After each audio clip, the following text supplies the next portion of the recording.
안녕하세요. 이번 시간에는 지난 시간에 이어서 메소드에 대해서 계속해서 설명을 해드리도록 하겠습니다. 지난 시간에 배운 변수가 저장하고자 하는 데이터, 즉 인스턴스를 저장했다면 이 메소드는 인스턴스를 프로세스하는, 인스턴스를 입력받고 인스턴스를 출력하는 장치라고 볼 수 있겠습니다. 이해를 돕기 위해서 초등학생 때 수학 시간에 봤던 그림을 하나 그려볼 텐데, 이 기계는 내가 넣은 숫자에 5를 더해주는 기계라고 하겠습니다. 내가 숫자 3을 넣어주면 출력값은 8이 되겠죠. 이 기계를 자세히 살펴보시면은 특정한 부분을 발견을 할 수가 있는데, 먼저는 입력이 있을 거고, 그 다음에는 출력이 있겠죠. input, output이라고 쓰겠습니다. 그리고 함수의 역할을 정의해주는 body, 그리고 이 함수를 부르는 이름, 이렇게 네 가지에 대해서 정의를 해보도록 하겠습니다. 자바에서 메소드를 선언할 때 이 입력과 출력, body와 이름을 모두 선언을 해주어야 합니다. 자, 그래서 이렇게 5를 더해주는 이름은 add5라고 부르는 메소드를 자바 형식으로 선언하는 방법을 알려드리겠습니다. 먼저 함수의 이름을 씁니다. 모든 함수에는 괄호가 들어갑니다. 이 괄호는 입력을 알려주는 것인데, 프로그래밍 용어로는 파라미터라고 부릅니다. 지금 이 예시의 그림 같은 경우에는 입력값으로 정수가 들어왔으므로 우리는 정수를 알려주는 int라고 써줄 거고, 그리고 이 함수 안에서 이 정수, 입력받은 정수를 어떻게 부를 건지 우리는 a라고 부르도록 하겠습니다. 이런 식으로 함수의 파라미터를 선언을 했고, 그 다음에 중괄호를 이용해서 함수의 body를 표현을 해줄 것입니다. 이 body를 표현을 해줄 건데, 함수 안에서는 자유롭게 변수를 선언을 할 수가 있습니다. 메소드 안에서 자유롭게 변수를 선언할 수 있습니다. 자, 그래서 변수를 하나 선언하겠습니다. int 값의 변수로 값 answer라고 변수를 선언한 다음에 이 변수는 a에다가 5를 더한 값을 이 변수에다 저장을 할 겁니다. 그리고 나면 출력을 할 텐데 return이라는 키워드를 사용을 할 것입니다. return이라는 키워드를 사용해서 answer를 return하겠다라고 알려줄 거고, 이 출력하는 인스턴스의 타입이 무엇인지를 항상 함수의 앞에 알려줘야 합니다.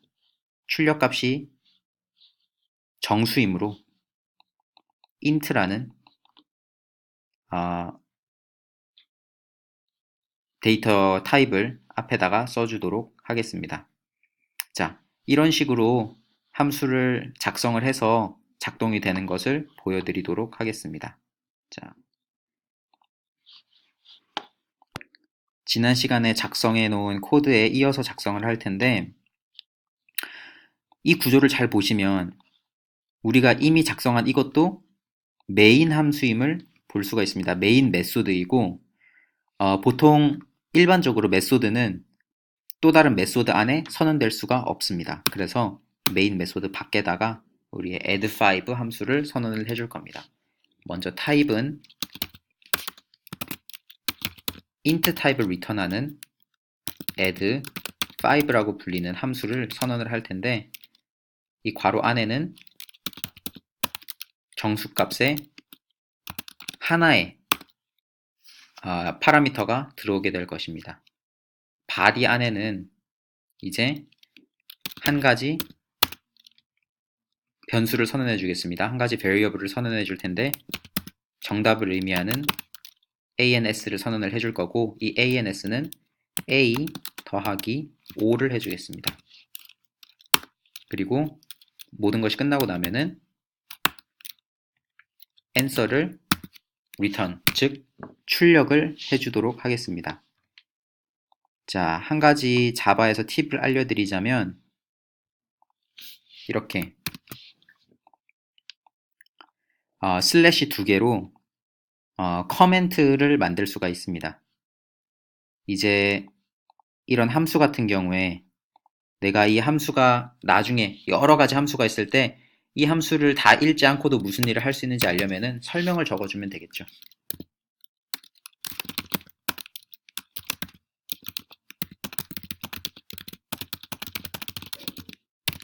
이런 식으로 설명을 적어줄 수가 있습니다. 자, 한 가지 또 좋은 점은 이 커멘트는 자바 컴파일러가 이 자바 파일을 읽을 때 생략하고 읽습니다. 그래서 마치 없는 것처럼, 그래서 내가 필요한 코드인데 나중에 혹시 쓸지도 모르는 코드를 이렇게 커멘트를 쳐서 보관을 할 수도 있습니다. 자, 그러면은 이 함수를 한번 사용을 해 보겠습니다. 자, 먼저 함수에서 나오는 값을 저장할 variable을 선언을 해 보겠습니다. 이번에는 jack이라고 해볼까요? 이 jack은 add5에 7을 넣어서 나온 값을 jack에다 저장하고 jack이라고 프린트를 해보겠습니다. 지금 빨간 줄이 뜨고 컴파일이 안 되는 이유는 이게 메인이 스태틱 메소드인데 이 함수는 스태틱 메소드가 아니기 때문에 지금 빨간 줄이 뜨는 거라서 일단 스태틱이라는 키워드를 넣어 줄 거고 이 스태틱은 다음에 제가 좀 더 자세하게 설명을 드리도록 하겠습니다. 자, 어쨌든 지금 오류가 하나도 없는 것을 확인할 수 있고 이것을 실행을 해보면 결과값으로는 7 더하기 5인 12가 나올 것을 기대해 볼 수 있겠습니다. 자, 보시면 예상했던 대로 12가 잘 출력된 것을 볼 수가 있습니다. 자, 정리해보면 메소드를 선언할 때 필요한 것은 메소드의 이름, 그리고 괄호 안에 들어가는 파라미터의 종류, 그리고 내가 함수 안에서 파라미터를 무슨 이름으로 부를 것인지 하는 파라미터의 선언, 그리고 함수의 body, 그리고 함수의 return, 이렇게 네 가지를 항상 기억을 해주시고 모든 함수가 무언가를 return을 할 필요는 없습니다. 내가 만약에 이 함수를 통해서 아무것도 내어줄 것이 없다 라고 하시면 int 대신 void라는 키워드를 쓸 수가 있습니다. 그렇다면 이 구문은 지금 오류가 나게 되는데 왜냐하면 add5에서 나오는 출력값이 없기 때문에 그런 것을 여기 경고 메시지에서 확인할 수 있습니다. 자, 다시 원래대로 돌려놓겠습니다. 자, 그래서 메소드가 어떻게 값을 입력받아서 출력하는지를 저희가 봤고, 그리고 함수를 선언하고, 그리고 함수를 사용하는 것에 대해서 또 잠깐 짚고 넘어가겠는데, 함수를 사용할 땐 함수의 이름을 적어주시고, 그리고 모든 함수는 이 괄호가 필요합니다. 파라미터가 있든 없든 괄호가 필요하고, 만약에 파라미터가 없는 함수라면 이렇게 빈 괄호를 사용해서 표현할 수 있습니다. 지금 제가 선언한 함수는 파라미터를 하나 요구하고 있기 때문에 여기 빨간 줄이 뜨고 있습니다. 자, 그래서 파라미터를 하나, 5 같은 값을 이렇게 넘겨주면 다시 경고가 사라지는 것을 볼 수가 있습니다. 자, 메소드에서 가장 중요한 것은 인스턴스가 입력되고 인스턴스가 출력된다는 것입니다.